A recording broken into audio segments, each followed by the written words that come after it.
So I teach leadership both at Harvard and here with Timoney, and I'm teaching leadership to the execs and the Timoney Leadership Program. We're using two types of methods. I'm doing a lecture based on my own research that interacts with the students in the program, but the most important method we're using is the case method.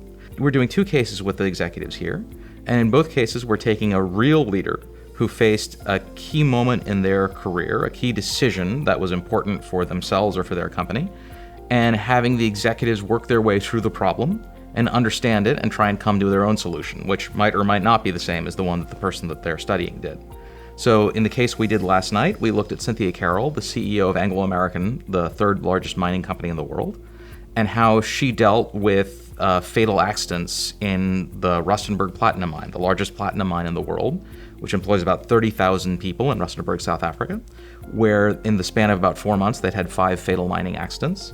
And she discovered that in this company, which she had just recently joined and become the CEO of, there were 44 people a year dying on average in mining accidents. And so she had to decide, what would she do about this? That was this a problem that the company needed to deal with immediately, or should it just accept this as part of the cost of doing business in the developing world? And if she did decide that this was their priority, how should she go about fixing the problem? What really was the cause of these accidents, and how should she change it? And so in using the case method, what we were able to do is to get all the students in the program not to study this as some sort of an academic problem or some sort of a textbook exercise. It would say, you are Cynthia Carroll.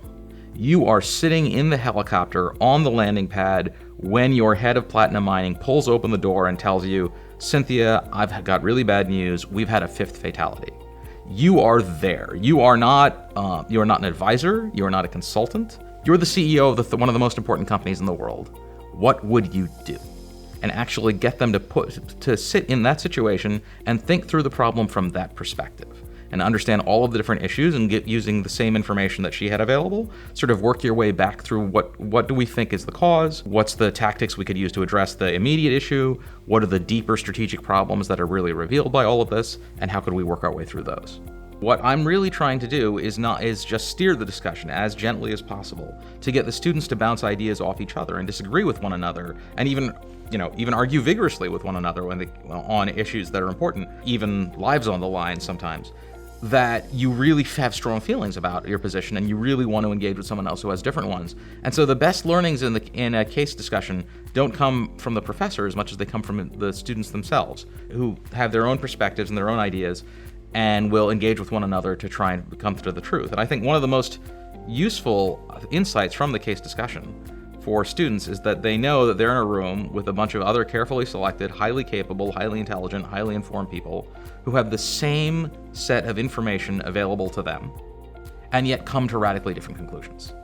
And that in and of itself is a powerful learning that you can see that other people who are just as smart as I am and know just as much as I do and who are just as well-intentioned, yet nonetheless can have very different opinions.